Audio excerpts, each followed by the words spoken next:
So I just finished watching the Amazon Prime series Spider Noir. Now you might be thinking, oh, it's a bit late to be talking about Spider Noir, don't you think? Well, you see, I could only really watch the show when me and my dad were both home together, so it was a bit hard to get our schedules to align perfectly. And okay, I'm not gonna do that voice for the whole video. So yeah, I was actually rather interested in this show because, well, I love Nicolas Cage. I love watching him in any crazy thing he's in, and I really liked his character, like his interpretation of the old timey Spider-Man. I guess Ben Riley in Spider-Man Into the Spider-Verse. So I was definitely interested to see him portray the character here in this show. And now that I've seen the entire show, I can definitively say this was good. This was a good series. It wasn't perfect and it had some flaws here and there, but overall, I definitely enjoyed it, and I think most Spider-Man fans will also enjoy it. So yeah, let's get the obvious out of the way. Production is great. Like, this is just a great looking show overall. The cinematography is immaculate. The sets and the costumes are perfect for the time period.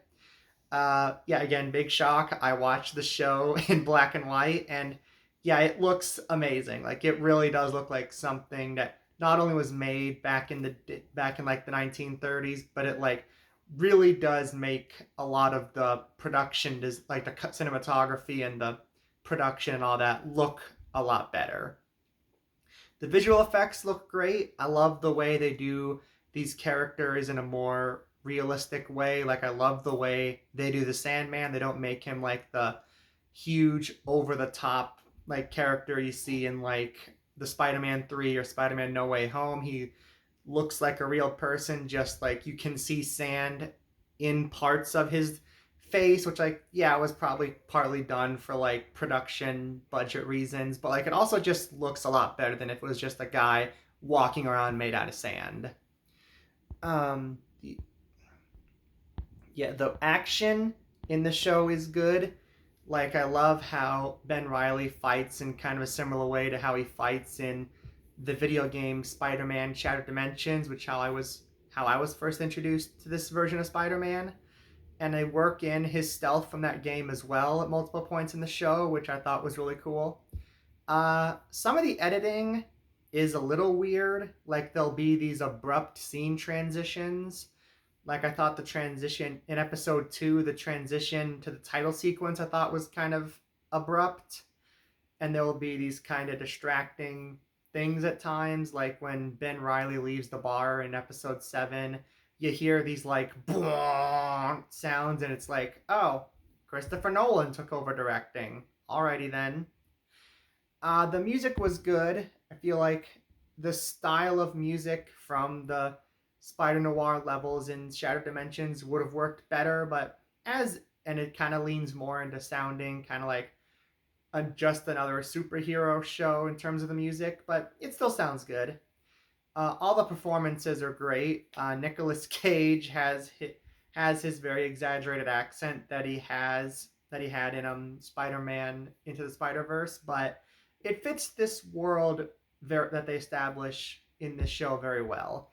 And I love whenever he exaggerates his voice even more, like when he pretends to be the plumber in, I want to say, episode 3, and when he pretends to be like the patient of the mental hospital in episode 5. I did find they kind of put a weird filter on Nick Cage's voice whenever he puts the mask on. I didn't love that. I thought that was kind of weird, but I got used to it pretty quick. Another performance I thought kind of stood out for me was Andrew Lewis Caldwell as Electro. I thought he was really entertaining. I really liked this interpretation of the character, and I thought he just also did a very much fit this kind of more over the top world very well.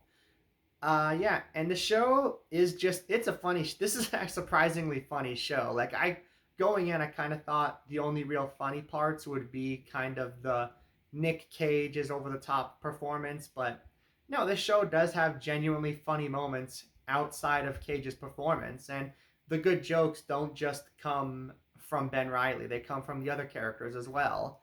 And they never feel like they break the tension or the mood of a scene. They always still fit very well.